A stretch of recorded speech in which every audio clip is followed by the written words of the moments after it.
Hi everybody, welcome back to my channel Angela English Course. Nah, akhirnya Miss Krisan bikin video lagi nih ya.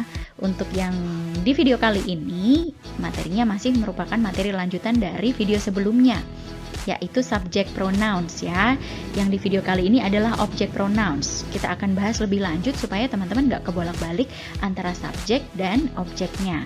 Tapi buat kalian yang belum subscribe, jangan lupa klik tombol subscribe-nya, juga klik loncengnya biar nggak ketinggalan video-video yang bermanfaat untuk perkembangan bahasa Inggris teman-teman.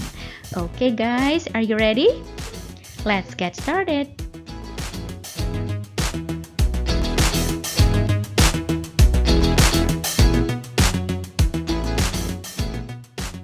Well, sambil mengingat materi di video sebelumnya, kita akan bahas sedikit tentang subject pronouns ya, dan kemudian nanti kita akan compare dengan object pronouns-nya ya. Yang pertama adalah I. Pasti semuanya sudah tahu ya, I itu adalah saya. Nah, bentuk object pronouns dari I adalah me. Ya, I dan me. Nah, nanti kita akan lihat contohnya ya, kapan kita pakai I, kapan kita pakai me. Apa sih bedanya ya, subject pronouns dan object pronouns. Oke, next. They, mereka. Object pronouns-nya adalah them. Ya, them. Jangan sampai terbalik ya. Next, we, kami atau kita. Object pronouns-nya adalah us. Hati-hati, bacanya bukan use ya, tapi us. Next, you. Ya, ini objek pronouns-nya sama. You juga. Oke, she. Dia tapi buat yang perempuan ya. Menggantikan satu orang. Oke, tapi perempuan. Objeknya adalah her. She dan her. Oke. He, dia tapi buat cowok. Oke, objeknya adalah him. Oke, next, it. It ini adalah kata ganti untuk selain manusia, tapi jumlahnya satu. Ya, misalnya benda, atau hewan, atau tanaman, pokoknya selain manusia ya, tapi yang jumlahnya satu. Objeknya sama juga, it, gitu ya. Terus kalau selain manusia yang jumlahnya lebih dari satu, kita menggunakan apa? They. Ya, kita menggunakan they. Objeknya juga them. Oke, begitu ya. Oke, sekarang kita akan bahas contoh dari objek ya. Yang pertama adalah object of verbs. Objek dari kata kerja. Ya. Oke. Nah, di sini sudah ada contohnya. The first example is they play guitar every night. They play guitar every night. Nah, di sini guitar sudah diberi cetak tebal ya, yang merupakan objek dari verb. Nah, bagaimana kita tahu bahwa objeknya adalah gitar nih, bukan every night, atau bukan play, atau bukan they gitu ya. Nah, kita bisa menanyakan apa atau siapa dari verb. Nah, ini yang disebut dengan object of verbs. Jadi, gitar adalah objek dari verb play. Ya, kita bisa tanyakan apa dari verbnya. Mereka bermain apa? Mereka bermain gitar. Nah, gitarnya ini berarti objeknya. Maka karena dia objek, dia bisa diganti. Karena ini selain manusia dan jumlahnya satu, maka kita bisa mengganti dengan it. Oke, sehingga kalimatnya bisa diganti dengan they play it every night. They play it every night. Oke, gitarnya diganti dengan it. Next example. Tony asked Nita to come to the party. Tony asked Nita to come to the party. Nah, di sini seperti tadi ya, objeknya yang mana? Kita tanyakan apa atau siapa dari verbnya. Tony meminta siapa? Oh, meminta Nita. Berarti Nitanya adalah objek. Ya, nah maka Nita bisa kita ganti dengan her, objek untuk yang cewek ya, dan berjumlah 1.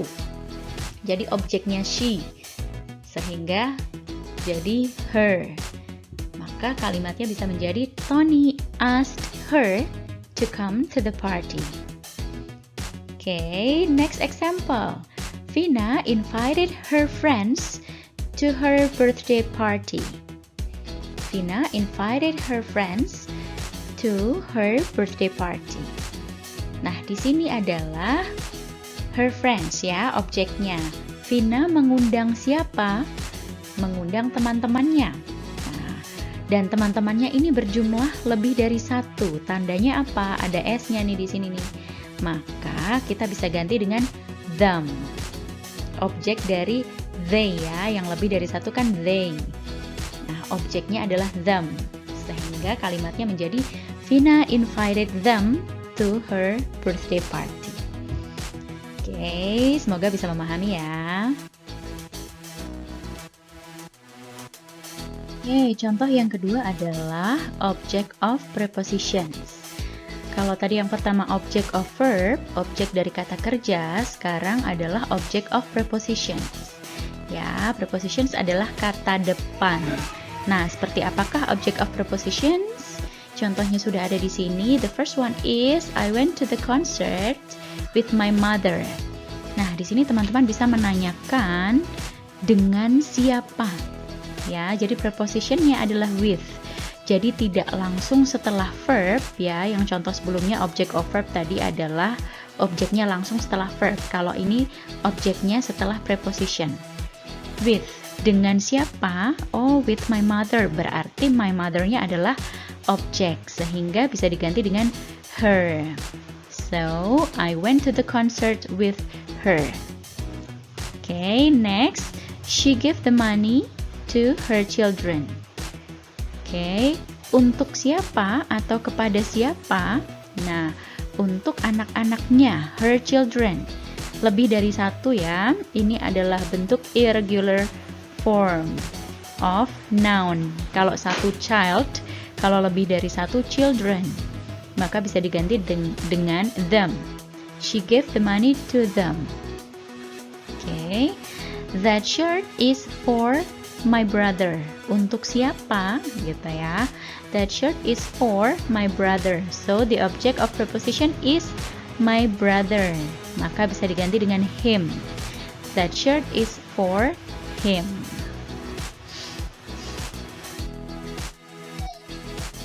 Okay, here comes the exercise ya. Udah ada latihannya di sini number 1 until number 5. Di sini teman-teman tinggal mengganti apa yang dicetak tebal menjadi object pronouns. Oke. Number 1. I will go shopping with Vina. Oke, Vinanya di sini sudah dicetak tebal, jadi teman-teman tinggal ganti menjadi object pronoun sambil mengecek apakah teman-teman bisa memahami kalimat ini atau enggak gitu ya. Next, Donna often helps Donny in doing his homework. Donna often helps Donny in doing his homework. Number 3, Rita took her parents to the airport. Rita took her parents to the airport. Number 4, she borrowed that book yesterday. She borrowed that book yesterday. And last but not least, they are buying flowers for my mother and me. They are buying flowers for my mother and me. Oke, semoga teman-teman bisa memahami materi yang ada di video kali ini ya.